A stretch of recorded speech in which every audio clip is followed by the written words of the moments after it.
10 రోజులు నేపాల్ అంతా ట్రిప్ వేసుకున్నాము. నేపాల్ వెళ్ళొద్దామని అన్ని ప్లేసెస్ మేము ట్రావెల్ ద్వారా బుక్ చేసుకుని వెళ్ళాము.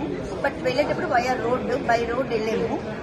సొనాలి నుంచి గోరఖ్పూర్, సొనాలి, భైరవ ఆ ప్లేస్ నుంచి అలా వెళ్ళాము. ఫస్ట్ లుంబిని చూసాము. లుంబిని తర్వాత మీ వెంటూ ముక్తినాథ్ వెళ్ళాలని మేము పోఖ్రా అనే ప్లేస్ లో మేము ఆగాము. పోఖ్రా అనే సిటీలో.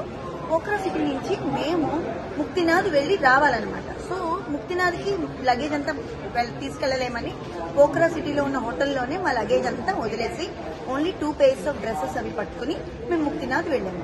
ముక్తినాథ్ దర్శనం అయ్యి మేము వెనక్కి వస్తున్నప్పుడు మేము ఇంకా పోఖ్రా సిటీ ఎంటర్ అవ్వకముందే మాకు మా డ్రైవర్, మేము ఏ డ్రైవర్తో మేము ఇండియా నుంచి వెళ్ళామో ఆ డ్రైవర్ మాకు ఫోన్ చేసి మీ హోటల్ దగ్గరికి రాకండి, చుట్టుపక్కల చాలా దారుణంగా ఉంది పరిస్థితి, హోటల్ కాల్ చేశారు అని చెప్పారు. మేము యాక్చువల్లీ నిజమని అనుకోలేదు, నమ్మలేదు. మేము హోటల్ని ఎవరు కాలుస్తారని అనుకున్నాం. కానీ మేము దిగేసరికి మేము వచ్చి మా వ్యాన్ మేము ఊర్లోకి ఇలా ఎంటర్ అయ్యాము. మేము ఏదైతే ముక్తినాథ్ వెళ్ళిన వ్యాన్ మా వ్యాన్ ని అక్కడ ఆపేశారండి. రోడ్డు తోవంతా మొత్తం కాల్పులు జరుగుతున్నాయి. అంటే చాలా కాల్పులు జరిగాయి. ఆ గవర్నమెంట్ ఆఫీసర్స్ అవన్నీ కాల్చడం మేము చూసాం ప్రత్యక్షంగా పోఖ్రా సిటీలో. అది చూసి మా డ్రైవర్ చాలా చాకచక్యంగా సందుల్లోకి తీసుకెళ్లి ఒక చందులో పెట్టి మమ్మల్ని నిలబెట్టాడండి.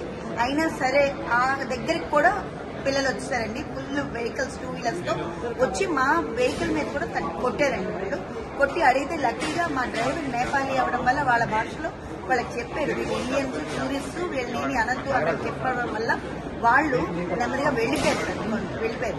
ఆ రోడ్డు మీద నుంచి మేము 2 hours అక్కడ ఉండిపోయి ఆ తర్వాత నెమ్మదిగా మా హోటల్ చుట్టుపక్కలకి వెళ్దామని హోటల్ వెనకదారని వెళ్తే ఇంకా మంటలు వస్తున్నాయండి. హోటల్ అంతా మంటలు వస్తున్నాయి. మా లగేజ్ అంతా కాలిపోయిందని తెలిసింది. మేము అక్కడ ఉంచుకున్నాం. మేము 12 లగేజెస్ ఉంచుకున్నాం. 12 లగేజెస్, ఎందుకంటే 10 days ట్రిప్ కాబట్టి లగేజ్ ఉంది. ఆ లగేజ్ అంతా కూడా కాలిపోయింది అక్కడ. అండ్ అక్కడ సిలిండర్ కూడా ఆల్రెడీ పేల్చారు, అంటే అంటించేసి ఉంచేసి. సో దాంతో మేము లోపలికి వెళ్ళడానికి కూడా మాకు ధైర్యం చాలలేదు. లోపలికి అలౌ చేసే పరిస్థితి కూడా లేదు. సో అక్కడి నుంచి మేము ఏం చేయాలో మాకు దిక్తోచిన స్టేజ్ లో ఉన్నాం ఆ టైంలో రోడ్డు మీద. అప్పుడు ఈ మా డ్రైవర్ని కూడా ముందు మేము ఇండియా నుంచి తీసుకెళ్లిన డ్రైవర్ని కూడా కొట్టారండి. ఆ వెహికల్ ని కూడా డ్యామేజ్ చేశారు. అతనికి బాగా కొట్టేశారు, పూల కుండీలతో కొట్టేశారు ఆయన.